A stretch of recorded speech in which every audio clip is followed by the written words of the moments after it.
from queen to storage client. So here's the thing about my girlfriend Jessica and me. We have completely different philosophies about how relationships work. I believe that when you're living in someone's house rent-free, eating their groceries, using their internet, and basically treating their place like your personal resort with complimentary everything, you're in what most people would call a committed partnership.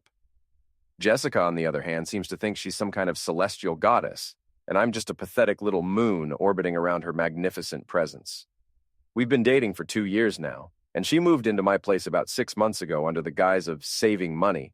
Just to be crystal clear here, my name is on the mortgage papers, my name gets the utility bills, my bank account pays for literally everything, including her expensive organic smoothies, and there's even this cutesy little nameplate by the front door that says The Wilsons, which she bought and installed without consulting me. Looking back, that should have been a massive red flag waving frantically, but hindsight is always 20/20ths. I'm what you'd call a pretty laid-back dude. I enjoy my peaceful existence working from home as a graphic designer, hanging out with my small circle of genuine friends. And my version of living dangerously is experimenting with different brands of frozen pizza while binge-watching true crime documentaries.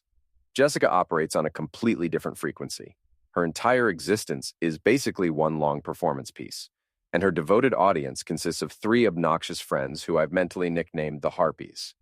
Their actual names are Tiffany, Brittany, and some third woman whose name I can never remember. Let's just call her Chardonnay because it perfectly captures the wine mom energy she radiates. These 3 treat my house like their personal clubhouse, constantly leaving empty wine glasses scattered around like heavy drinker breadcrumbs, having incredibly loud phone conversations about their manufactured drama, gossiping about people I've never met, and generally acting like they own the place more than I do. They've even started keeping spare clothes in my guest bathroom. The whole situation came to a dramatic head this past weekend. I was in the kitchen preparing a nice dinner, something I actually enjoy doing, when Jessica came waltzing in with her phone glued to her ear, already dressed up in some expensive outfit for whatever adventure she had planned. She was having one of her typical theatrical conversations with the Harpies, speaking loud enough for the entire neighborhood to hear every word. "Oh my God, absolutely yes," she practically shouted into the phone. "A girl's weekend at the lake is exactly what my soul needs right now. No, obviously he's not coming. Don't be completely ridiculous." She ended the call with dramatic flourish and spun around to face me with this massive, self-satisfied grin plastered across her face. "Amazing news, babe. The girls and I decided we're doing a spontaneous weekend getaway to the lake house. We're leaving first thing tomorrow morning and won't be back until Sunday night." This was literally the first time I was hearing about any of these plans. "Oh, that sounds really nice," I said diplomatically, continuing to stir the pasta sauce. "Which lake are you guys planning to visit?" Now, I want to emphasize that this was the most basic, innocent question imaginable, the kind of simple inquiry that any normal person in any normal relationship might ask their partner.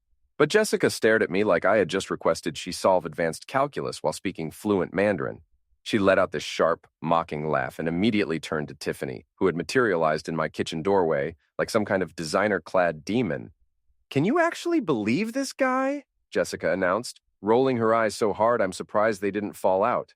"He thinks he gets to interrogate me about where I'm going." Tiffany made this disgusted snorting sound and looked me up and down like I was a piece of furniture she was considering donating to charity. Then Jessica planted her hands on her hips, struck a pose, and delivered what would become the most memorable line of this entire saga. "Stop acting like we're married," she declared with maximum drama. "You don't get a say in where I go or who I spend my time with." All 3 Harpies, who had somehow assembled in my kitchen like a coven of basic witches, absolutely lost their minds laughing. It was this horrible symphony of cackling that they clearly thought was the height of comedy. The idea that a man might ask his live-in girlfriend a simple question about her travel plans was apparently the most hilarious thing they'd ever witnessed. I just stood there like an idiot, holding my wooden spoon while pasta sauce dripped onto my floor, and something weird happened. I didn't get angry or defensive or hurt. Instead, this strange sense of absolute clarity washed over me. It was like the part of my brain that had been desperately trying to make this dysfunctional relationship work suddenly packed up its little suitcase and walked out the door. I looked directly at Jessica's smug, self-satisfied face and gave her the biggest, friendliest, most completely hollow smile imaginable. You know what? I said in my most agreeable voice. You are absolutely 100% correct. That was totally my mistake. They all erupted in another round of obnoxious laughter, clearly thinking they had successfully put me in my place. Jessica even gave me this condescending little pat on the cheek before they all swept out of my house like they were heading to some exclusive pre-weekend cocktail event. I remained standing in that kitchen for several long minutes, with only the sound of bubbling sauce breaking the silence. All right then, I said out loud to myself. Not married, no saying anything. Message received loud and clear. The weekend was definitely going to be interesting, just not in the way she was expecting. The absolute second Jessica's car disappeared down our street on Friday afternoon, presumably loaded with enough glitter and wine to supply a small festival, I launched into action. But my first move wasn't organizing or cleaning. No, I had a much more strategic mission in mind, and it required the assistance of my secret weapon. I walked next door to visit Mrs. Gable, who happens to be an 80-year-old widow with the sweetest smile, an award-winning rose garden, and a neighborhood surveillance operation that would make government intelligence agencies jealous. Absolutely nothing happens on our street without this woman knowing every single detail. I showed up at her door with a slice of her favorite lemon cake and suggested we sit on her porch for a chat.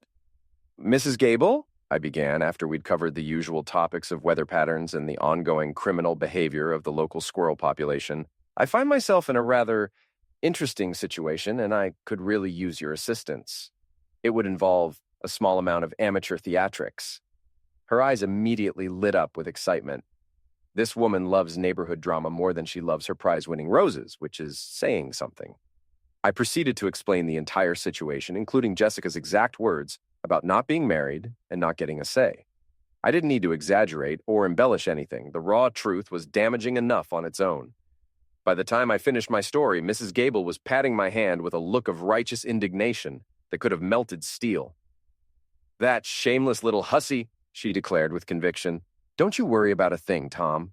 You just leave everything to me. Now, what exactly do you need me to say?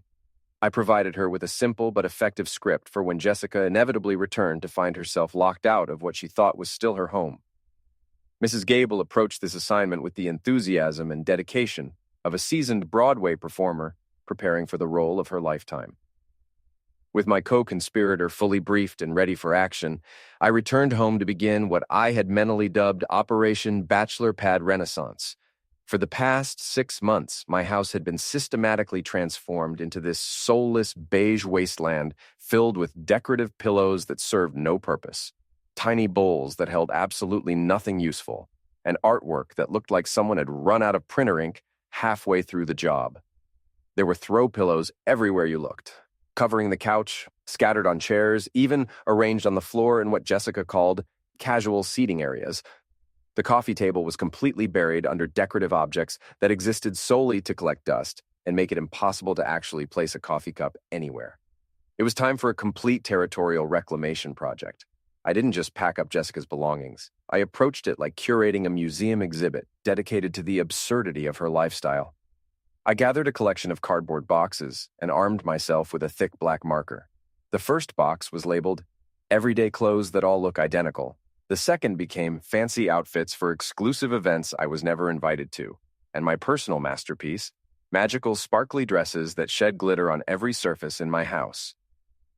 Her collection of 37 pairs of high heels, and yes, I actually counted them, went into a box marked footwear that defies both logic and podiatry. Seriously, how does one human being require so many shoes that are functionally identical? Her extensive collection of makeup and skincare products filled multiple boxes labeled professional face paint supplies and various expensive goopes and potions. During this process, I discovered products I didn't even know existed, including something called luminizing primer and a jar that cost $200 and claimed to contain beneficial snail secretions. By Saturday morning, every trace of her physical presence had been systematically boxed and cataloged. I hired a couple of guys through one of those moving apps, and we transported everything to a 10x15 storage unit across town. I paid for exactly 1 month of storage, which I considered an extremely generous gesture for someone who wasn't married and had no obligations. With the house completely cleared of her belongings, the real transformation could begin.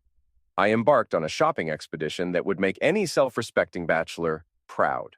The depressing beige rug got rolled up and replaced with an authentic AstroTurf rug designed to look like a football field, complete with yard markers and everything. I sold her sterile white couch through Facebook Marketplace and used the money to purchase an enormous black leather reclining sectional that featured approximately 16 different cup holders, because a man needs options for his beverage placement. Her minimalist coffee table, which was basically a glass rectangle that served no practical purpose, was replaced by a vintage pinball machine I discovered on Craigslist. It didn't actually function as a game, but it lit up beautifully and made satisfying electronic noises when you pressed the buttons, which was honestly all that mattered. The bedroom required its own special attention. I removed the bizarre macrame wall hanging she had installed above the bed, this weird spiderweb-looking thing that she claimed was artisanal, and replaced it with a magnificent framed poster of a grizzly bear catching a salmon mid-leap. It felt absolutely perfect.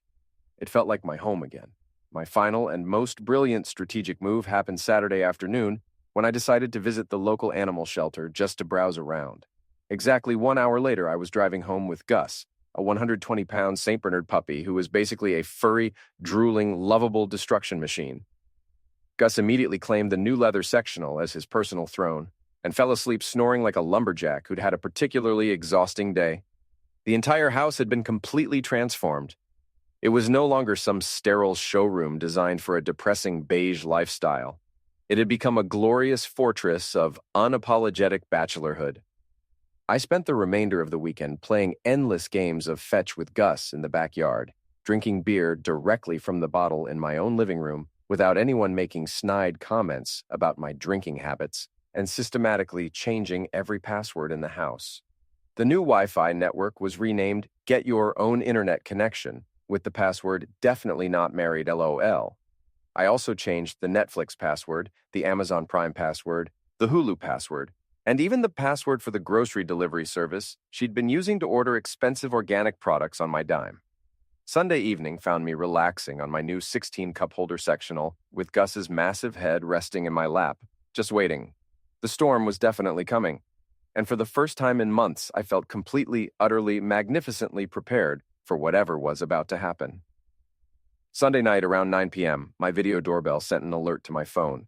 There she was in all her glory, Jessica, looking gorgeously tanned from her weekend lake adventure, confidently strolling up to my front door while humming some pop song. The entertainment was about to begin. She attempted to use her key. It slid smoothly into the lock, but refused to turn thanks to the shiny new deadbolt I had professionally installed that morning. She jiggled it with mild annoyance, tried again with more force, then let out an exasperated sigh and began pounding on the door. From his position on the couch, Gus lifted his enormous head, released one deep rumbling woof that probably registered on seismic equipment, then promptly returned to his nap. Jessica started calling my phone repeatedly. I watched it vibrate on the pinball machine, took a leisurely sip of my beer, and calmly pressed decline. She called again, decline. This delightful cycle repeated 5 times. The door pounding escalated significantly. "Tom, open this door right now. What is wrong with you? My key isn't working." I maintained complete silence. This was all part of the carefully orchestrated show. After another 5 minutes of increasingly frantic banging, she seemed to give up temporarily. The doorbell camera showed her pacing frantically on the porch, running her hands through her hair in distress. Then, right on perfect cue, a porch light flickered on next door. Mrs. Gable appeared in her housecoat, carrying a watering can, like she was just doing some casual evening gardening. Showtime. "Oh my goodness, Jessica dear, is that you?" Mrs. Gable called out, in a voice that perfectly balanced surprise with neighborly concern. "Mrs. Gable, thank God you're there," Jessica said, practically sprinting to the edge of my porch. "I can't get into the house. My key isn't working for some reason. Is Tom home? I can see all the lights are on." "Oh, yes, Tom is definitely home," Mrs. Gable replied, nodding knowingly. "He's been having the most wonderful weekend. Such an amazing transformation." "Transformation? What are you talking about exactly?" "Well, he shared the exciting news with me," Mrs. Gable continued, leaning conspiratorially on her porch railing. "He explained that you two aren't actually married. He said you made it very clear that he doesn't get any say in your decisions or activities. So he decided to celebrate his newfound freedom by completely redecorating. He said it's a real man's home now, very rugged and masculine." Jessica just stood there staring with her mouth hanging open like she was trying to catch flies. And the best part of all, Mrs. Gable continued, barely managing to contain her obvious delight. He adopted a dog, the most beautiful, enormous boy named Gus. He told me he wanted a companion who would be loyal and wouldn't talk back or criticize his lifestyle choices.